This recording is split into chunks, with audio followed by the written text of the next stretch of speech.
First Samuel chapter 20. And David fled from Naioth to in Ramah and came and said before Jonathan, what have I done? What is mine iniquity? And what is my sin before thy father, that he seeketh my life? And he said unto him, God forbid thou shalt not die. Behold, my father will do nothing, either great or small, but that he will show it to me. And why should my father hide this thing from me? It is not so. And David swear moreover, and said, Thy father certainly knoweth that I have found grace in thine eyes. And he saith, Let not Jonathan know this, lest he be grieved. But truly, as the Lord liveth, as thy soul liveth, there is but a step between me and death. Then said Jonathan unto David, whatsoever thy soul desireth, I will even do it for thee. And David said unto Jonathan, behold, tomorrow is the new moon, and I should not fail to sit with the king at meat, but let me go, that I may hide myself in the field unto the third day at even. If thy father at all miss me, then say, David earnestly asked leave of me, that he might run to Bethlehem his city, for there is a yearly sacrifice there for all the family. If he say thus, it is well, thy servant shall have peace. But if he be very wroth, then be sure that the evil is determined by him. Therefore thou shalt deal kindly with thy servant, for thou hast brought thy servant into a covenant of the Lord with thee. Notwithstanding, if there be in me iniquity, slay me thyself.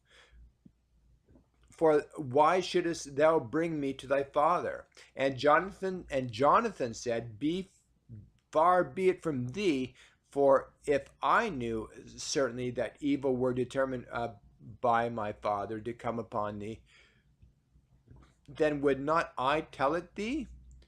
Then said David to Jonathan, who shall tell me? Or what if thy father answer thee roughly?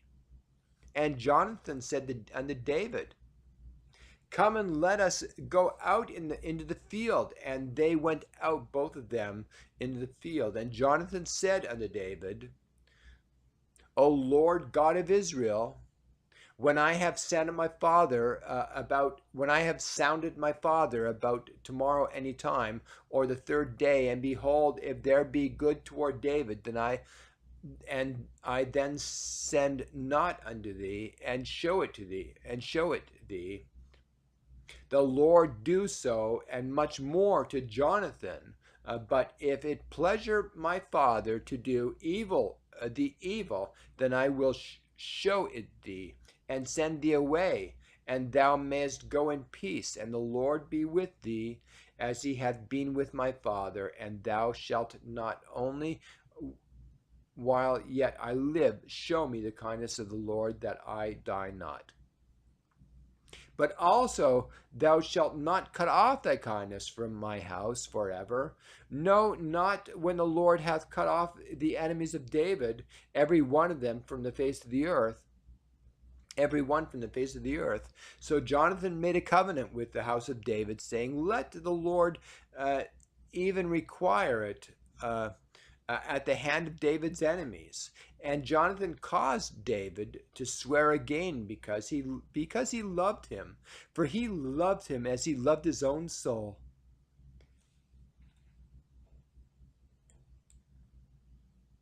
Then Jonathan said to David, tomorrow is the new moon, and thou shalt be missed, because thy seat will be empty. And when thou hast stayed 3 days, then thou shalt go down quickly, and come to the place where thou didst hide thyself when the business was in hand, and shalt remain by the stone Ezel. And I will shoot 3 arrows on the side thereof, as though I shot at a mark. And behold, I will send a lad, saying, Go, find out the arrows. If I expressly say unto the lad, Behold, the arrows are on this side of thee, take them. Then come thou, for there is peace to thee, and no hurt, as the Lord liveth. But if I say thus to the young man, Behold, the arrows are beyond thee, go thy way, for the Lord hath sent thee away. And as touching the matter which thou and I have spoken of, behold, the Lord be between thee and me forever.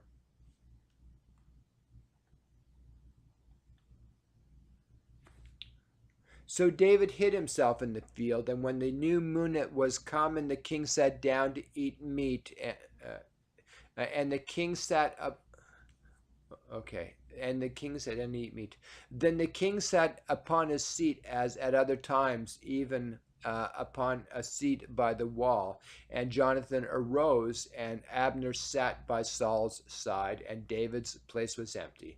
Nevertheless, Saul spake not anything that day, for he thought something hath befallen him. He is not clean. Surely he is not clean.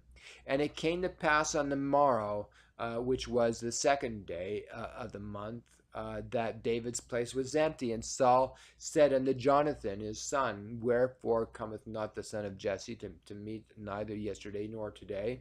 And Jonathan answered Saul, David earnestly asked leave of me to go to Bethlehem. And he said, Let me go, I pray thee, for our family hath a sacrifice in the city, and my brother, and he commanded me to be there. And now if I have found favor in thine eyes, let me go away, I pray thee, and see my brethren. Therefore he cometh not unto the king's table. And then Saul's anger was kindled against Jonathan, and he said unto him, Thou son is a perverse, rebellious woman. Do not I know that thou hast chosen the son of Jesse to thine own confusion, and unto the confusion of thy mother's nakedness? For as long as the son of Jesse liveth upon the ground, thou shalt not be established, nor thy kingdom. Wherefore now send and fetch him to me, for he shall surely die. And Jonathan answered and Saul his father, and said unto him, Wherefore shall he be slain? What hath he done? And Saul cast a javelin at him to smite him, whereby Jonathan knew that it was determined of his father to slay David. So Jonathan arose from the table in fierce anger, and did eat no meat the 2nd day of the month, for he was grieved for David, because of his father had done him shame.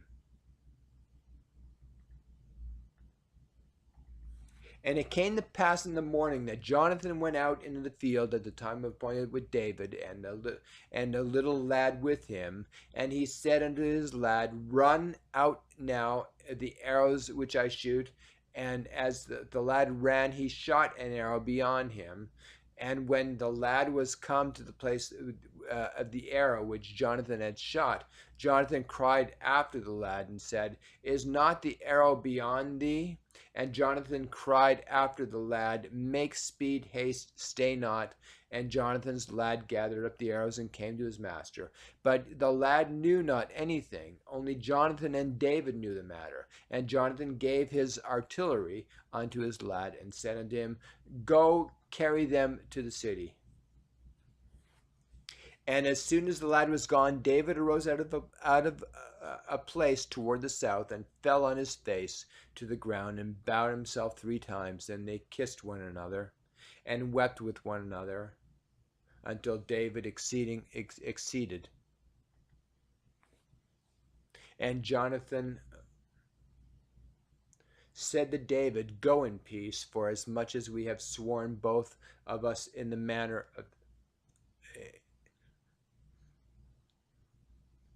And Jonathan said to David, "Go in peace, for as much as we have sworn both of us in the name of the Lord, saying, The Lord be between me and thee, and between my seed and thy seed forever."